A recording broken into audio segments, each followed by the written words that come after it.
Good morning, welcome to a morning review on Friday, the 17th of June. Okay, looking at the euro dollar first, and yes, they saw us selling off pretty strongly into the weekly S2 pivot in the end. We saw good correction in the afternoon from that, and through the Asian session, we've seen a rally, a continuation rally from that, but a bit more of a retracement at the moment.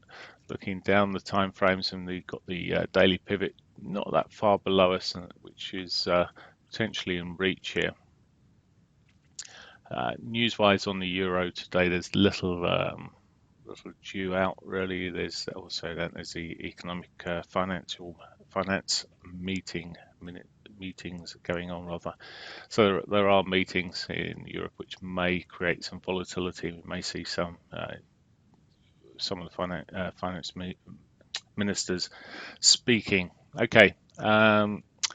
So where we're looking for at the moment, really looking for the daily pivot to be hit below us is a certainly a good possibility. Beyond that, well, after yesterday's rather large move, I wouldn't be too surprised if we see a smaller day today, less movement. But if it does start selling beyond that daily pivot, well, we could head back down south.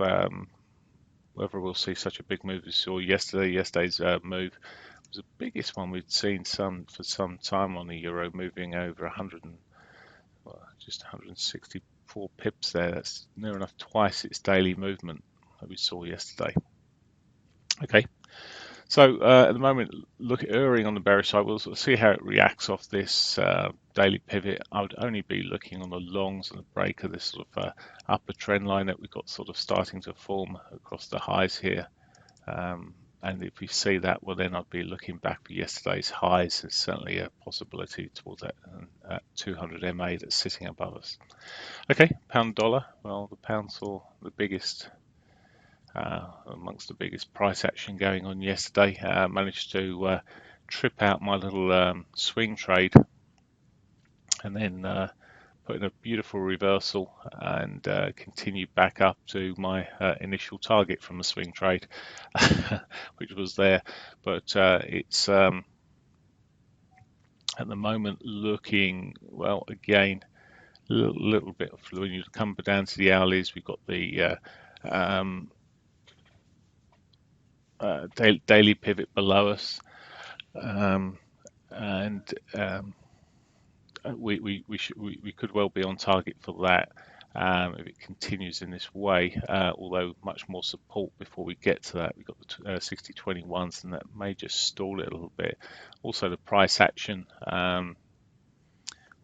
price movement there. Let's just have a quick measure of what we've done already. We've already done 70 pips. I mean, it'd be 100 pips. That'd be a normal day down towards that hourly 50 there in general terms. But if we saw a break of that, there'll be another possible, so 100 pips, another 30 pips to go for the daily pivot, and that would certainly be a target I'd be looking for if it breaks that level. Like the euro, if it's for a long side, I just need to see it start breaking this upward trend line here, and I would be looking for the daily R1 and maybe the 200 MA prior highs there, that sort of level. As I said, yesterday's reversal bang into a brilliant combination of signals running into its daily S3 there.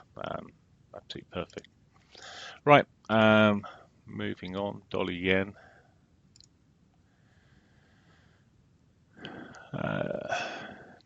Dollar yen. So dollar yen strengthened some more. This won't be. I mean, we're in over 2-year lows here, effectively. It won't be appreciated too much. So wouldn't be surprised if we see a bit more of a rally coming through from this. Already caught its daily pivots. Started putting higher lows in, possibly.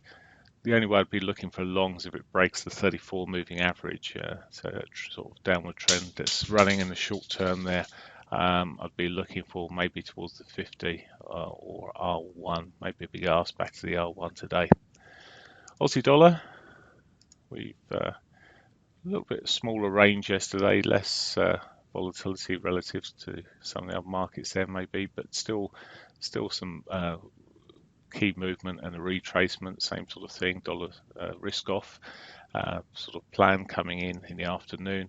At the moment, again, looking for the potential of a bit more of a retrace back to its daily pivot, although it looks like it may have already skimmed that, but certainly the possibility. And once again, if it starts pushing up to the long side, I'd be looking for a break of this sort of trend high before I looked for longs. Okay, that's that. Finally, the Canadian dollar. And Canadian dollar's seen a bit of a correction here on the price of oil. I just switched to oil for you for one moment. And oil finally found some support off its daily 50 MA at the moment. So it just dropped down to that sort of $46, 45.90 was it, price. Possibly getting, whoops, sorry, button. Yeah, that's sort of a little bit oversold yesterday. Finding a little support off these middies, as I say, the 50 there, that could possibly see a bit more of a correction. I've already caught the daily pivot on oil, so that's that out. But if it does start pushing on, continuing in this route, be looking at the R1 sort of area on that, which in turn would mean the Canadian dollar coming down some more. Hasn't yet caught its daily pivot, the Canadian dollar. Let's just look at the bigger picture back into that, and it has found some support off the 4-hourly 21. So maybe, well, dollar, if oil stalls where it is, we may see a bigger move back up on the Canadian dollar. But at the moment,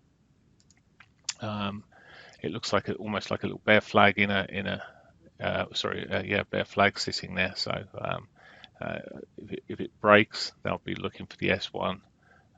Again, trend line this way,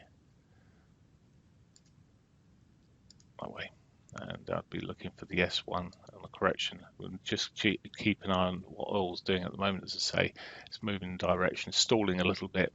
If it keeps on pushing up, this will see the Canadian dollar most likely come down. Right, that's pretty much it. News-wise today, there's not a lot. In fact, the Canadian dollar starts the news off at 1:30 this afternoon. As I said, there's the financial ministers' meetings in Europe. 1:30, we've also got building permits US, hardly a big movement. 4 p.m, ECB President Draghi speaking. By that stage, most of us will be finished trading, one would hope. One thing to bear in mind today is there's unlikely to be much in terms of the Brexit campaign. Certainly the campaigners have stopped campaigning today out of respect for the MP that was murdered. So it would appear that there is a chance for the markets to ease a little bit today, potentially at least. I would be surprised if there were any poll results out today on that basis as well. Okay, that's it for me. Have a great one. Bye for now.